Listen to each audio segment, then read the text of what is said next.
Hi, I'm Kat, And I'm Dan. and we are scientists from the Wilson Laboratories at the Nuffield Department of Population Health, University of Oxford. This talk is about the tests that have been developed around COVID-19, some of which we have been involved with.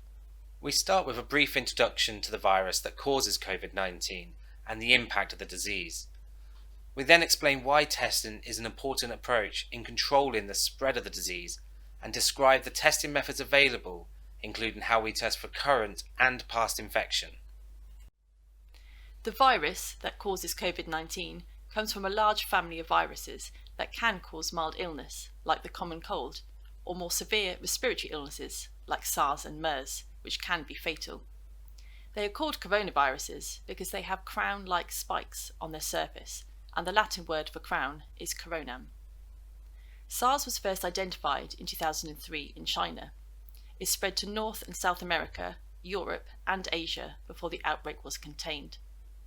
Approximately 8,000 people worldwide became sick, and it is believed to have caused 1% of deaths in those becoming ill. MERS was first identified in 2012 in Saudi Arabia. It spread to 27 countries before the outbreak was contained. Approximately 2,500 people worldwide have become sick with MERS, and it's suspected to have caused 34% of deaths in those becoming ill. COVID-19 is the latest major disease to have developed from this family of viruses. The virus responsible for COVID-19 is called Severe Acute Respiratory Syndrome Coronavirus 2, shortened to SARS-CoV-2. The virus was first identified in December 2019 in Wuhan, China. It has spread to become a global pandemic, and work is still being done to contain the outbreak. Approximately 175 million people worldwide have become infected with the virus, resulting in over 3.75 million deaths. That's 2% of deaths globally in those becoming ill. In the UK, approximately 4.5 million people have become infected, resulting in over 128,000 deaths. These numbers are constantly changing as we are still in the pandemic. It's a huge challenge for scientists, public health officials, and governments all over the world to control the spread of the virus. To help governments understand and control the spread of COVID-19, scientists and health officials have developed testing programs to help answer two important questions. Firstly, is the person infected with the virus now? In the early stages of the pandemic, anybody with symptoms of COVID-19 were urged to get tested. We now know that the majority of people carrying the virus show no symptoms, and so we also have symptom-free testing available. It is important to identify people who are carrying active virus so they can isolate and prevent others from becoming infected. The second question is, has the person been infected in the past? This may seem a strange question to ask when a person may have recovered from the disease, but knowing information about past infection enables scientists to understand and model how the disease has spread within populations, which may allow further control measures to stop the spread of disease. There are several ways that we can test for the presence of the virus that causes COVID-19. In this talk, we'll focus on the laboratory-based PCR testing and share with you our experience of setting up a mega testing lab as part of the UK government's response to the pandemic. We'll also talk about antigen testing, which is another method of testing for current infection. We'll then talk about antibody testing, which is how we identify if someone's been infected in the past. And finally, we'll briefly talk about genomic sequencing, which is the method used to identify variants of the virus. These variants may be more dangerous. For example, new variants may allow the virus to pass more easily between people or cause more serious illness. We'll explore each of these testing methods in turn, and be warned, the names can sound a bit complicated. To begin, PCR testing is what most people will have been familiar with in the early stages of the pandemic. We'll explain exactly what PCR testing is in a moment. People may be tested in hospital, at a regional test site or a drive-in, or receive a test kit at home. A throat and nose swab is taken and sent to a lab for testing. However, in March 2020, at the start of the pandemic, laboratories available for testing were limited, overstretched, and the demand for testing was rapidly increasing. To support the national testing programme, the UK government took the step to develop national lighthouse laboratories, purpose-built high-throughput PCR testing facilities. The first and largest of the lighthouse laboratories was established at Milton Keynes in the UK Biocentre. We were part of a small team of scientists from the Wolston Laboratories at the Nuffield Department of Population Health, University of Oxford, who were invited to help set up the lab. It was a big job. A large warehouse storage area was being converted into a diagnostic laboratory. We used our experience in large-scale testing and quality systems to set up and validate the laboratory method and put in place procedures to continually check the accuracy of the testing process. We also coordinated the organisation and management of the laboratory and training of staff. Within a few weeks, the empty warehouse was transformed into a large mega laboratory. A testing process was established within days, and much of the equipment borrowed from university and industry research laboratories. Approximately 200 volunteers with scientific backgrounds were recruited from UK universities and industry. Within 1 month, the laboratory was working 24 hours a day, 7 days a week, and within 2 months, 1 million test results had been reported. A year later, and over 10 million results have been reported by the Milton Keynes Lighthouse Laboratory alone. To operate at this scale, with tens of thousands of samples arriving every day from regional testing sites across the UK, along with home testing kits, we required considerable logistic support. There were so many samples that a marquee had to be erected outside the lab to receive them, and the British Army called in to provide muscle and logistical support to help organise and move not only the samples, but all the laboratory supplies that we needed. All of this effort was to support PCR testing on an unprecedented level, covering the entire country, a feat never previously attempted. Let's now look at PCR in a bit more detail. Remember, PCR testing detects if a person is currently infected and likely to infect someone else. PCR stands for polymerase chain reaction. It was originally developed in the 1980s and is commonly used in research labs. The PCR test is performed to amplify genetic material from a specific organism, such as a virus. If a specific genetic sequence is present in a sample, the polymerase chain reaction will make billions of copies of it, which scientists can detect to determine if someone is infected. SARS-CoV-2 is what is known as an RNA virus. It has single-stranded RNA as its genetic material rather than DNA.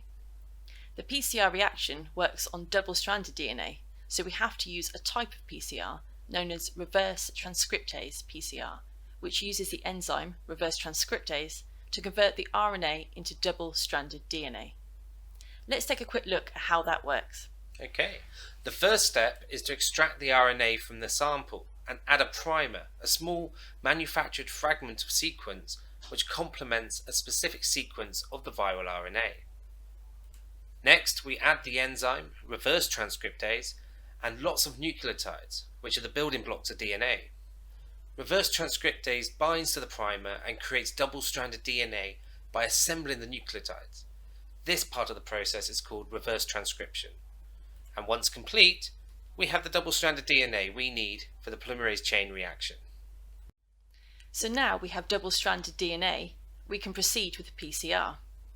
In a PCR reaction, we have a mix of double-stranded DNA, a pair of primers, nucleotides, and an enzyme called polymerase. The first step in the PCR reaction is to heat the sample to 94 degrees Celsius, which separates the two strands of DNA. This process is called denaturing. The next step is called the annealing step. The sample is cooled to around 55 degrees Celsius, which allows the pair of primers to bind to a complement sequence on the separated strands of DNA. The separated strands of DNA read in opposite directions, which is why you need a pair of primers, one for each strand, to read in opposite directions. Once the primers have annealed, the samples are heated to 72 degrees Celsius, which allows the polymerase to move along each primer in the direction shown by the arrows, and to add nucleotides in what is known as the elongation step. And that's it.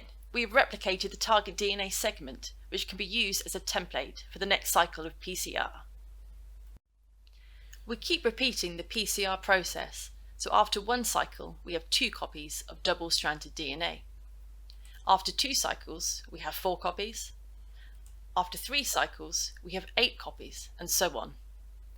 After 32 cycles we will have over 1 billion copies of the DNA target, and we can do this in under 30 minutes. In fact, more than one DNA target can be amplified in a sample by adding different pairs of primers. To detect the virus, we actually amplify 3 DNA targets, just to test if someone is infected.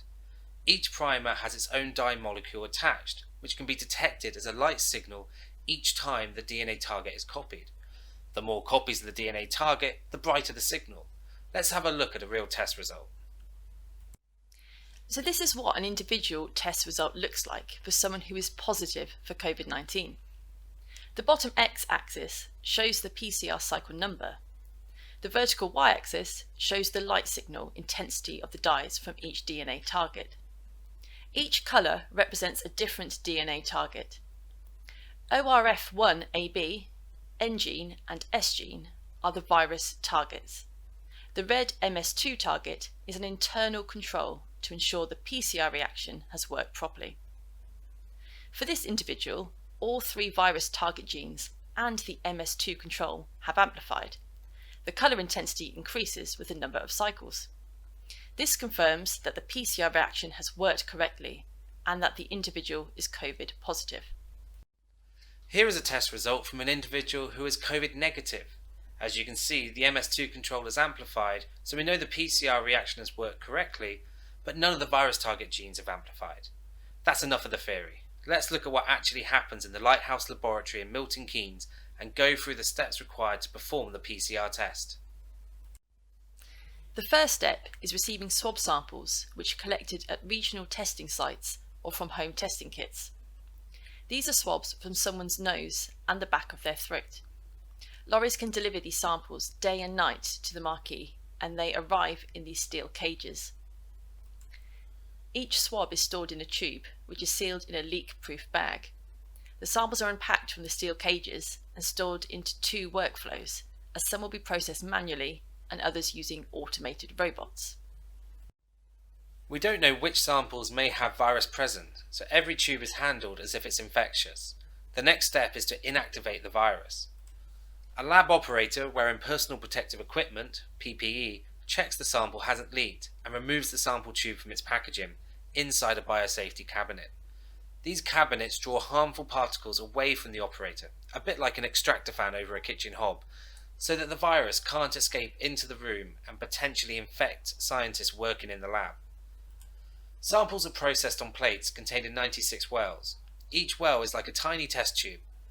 Over 90 samples plus control samples can be tested side by side, and several thousand plates can be processed in a day. Each sample is mixed with a liquid called a lysis buffer, which inactivates the virus within 15 minutes so that it's no longer infectious. This protects the laboratory scientists from catching the virus and keeps the RNA stable for PCR testing. As in the top photograph, this process can be performed by manual pipetting with operators working in a biosafety cabinet, or it can be automated using a robot liquid handling system, as shown on the bottom photograph. The automated process is capable of working up to 5 times faster. Once this is complete, it's time to extract the virus's RNA from the sample. Before we start extraction, this is the point at which we add the MS2 internal control, which tells us if the whole process has worked correctly. To extract the RNA, tiny magnetic beads are added to every test well in the 96 well plate. If RNA is present, it will attach to the magnetic beads due to its electrochemical charge. The test plates are then loaded onto this machine, where magnetic rods plunge into each test well. The rods move the magnetic beads, which have the RNA attached to them, between various chemicals to perform the extraction process. The RNA remains firmly attached to the beads until the rods are plunged into the final extraction liquid. Here, the electrochemical charge is disrupted, which causes the RNA to fall off the beads. RNA extraction takes around 25 minutes.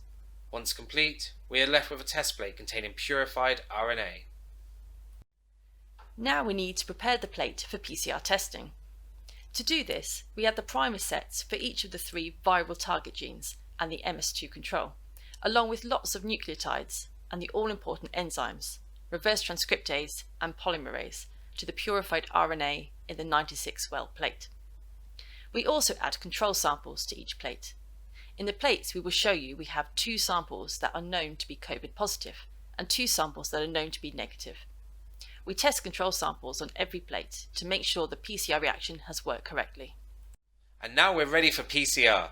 We've gone through the theory of how PCR works, and all of those reactions we discussed takes place in one of these benchtop analyzers, known as a thermocycler.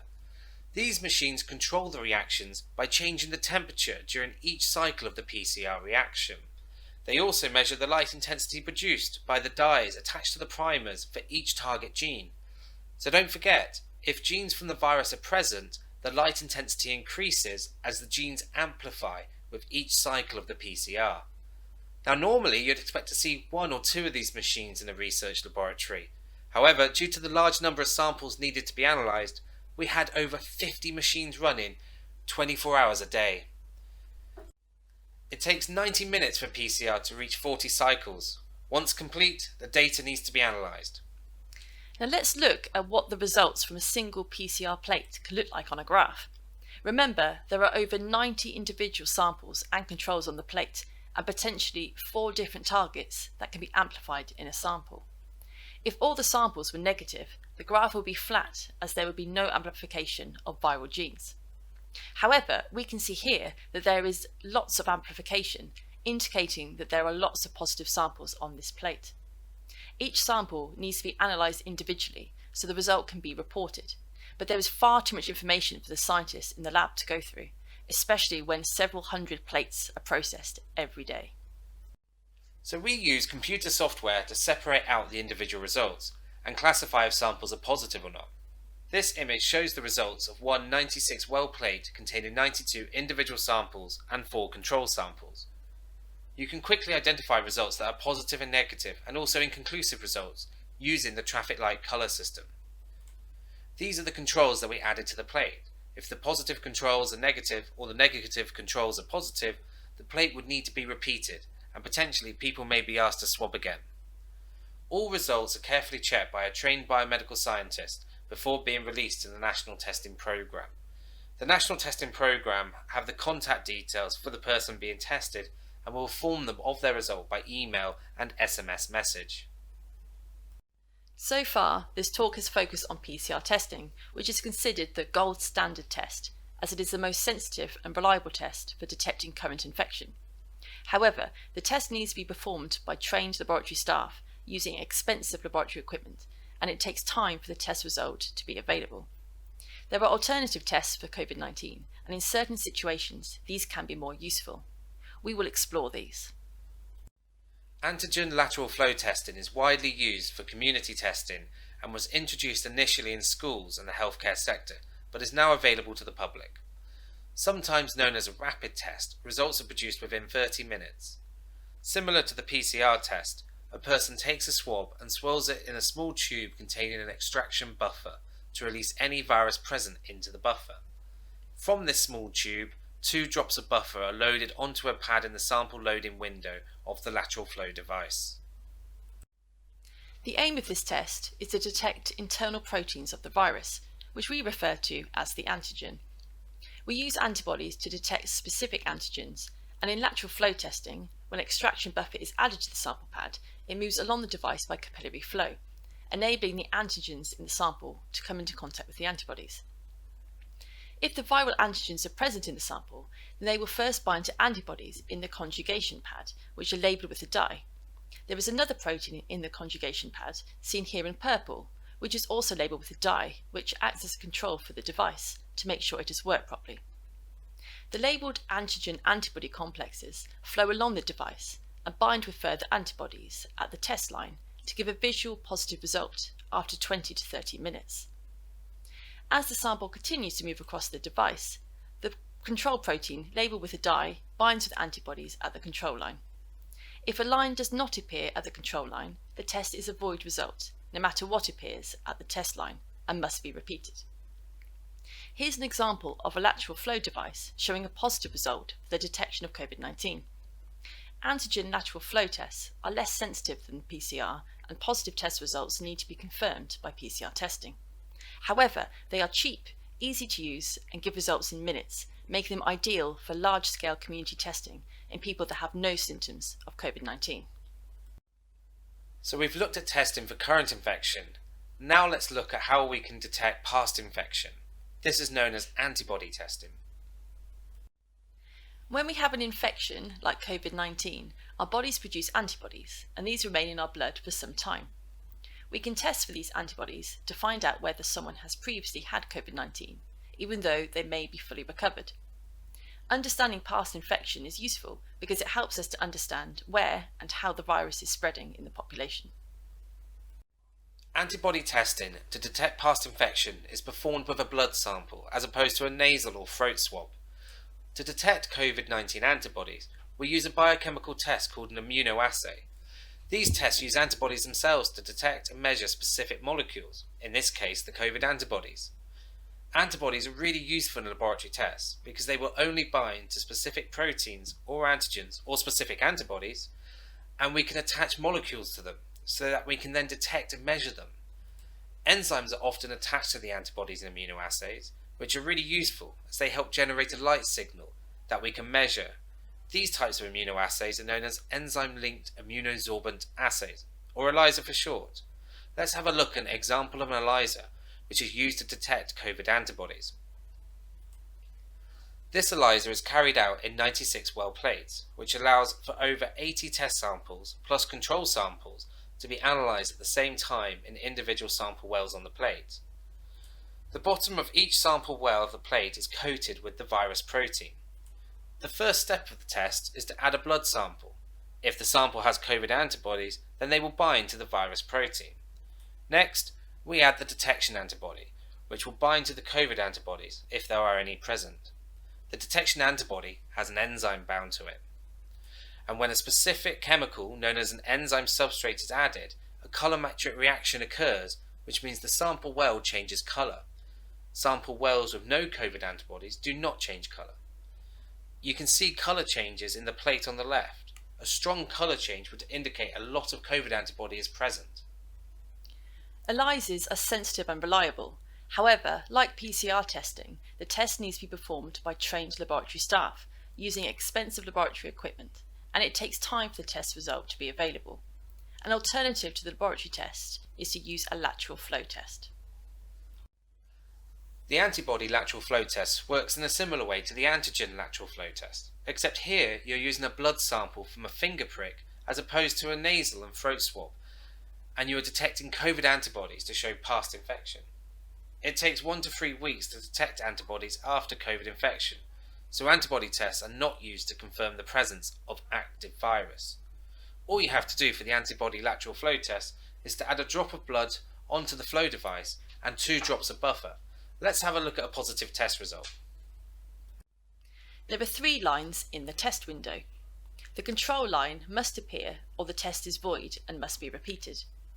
A positive result on the G line indicates that the person has IgG antibodies, and a positive result on the M line indicates IgM antibodies.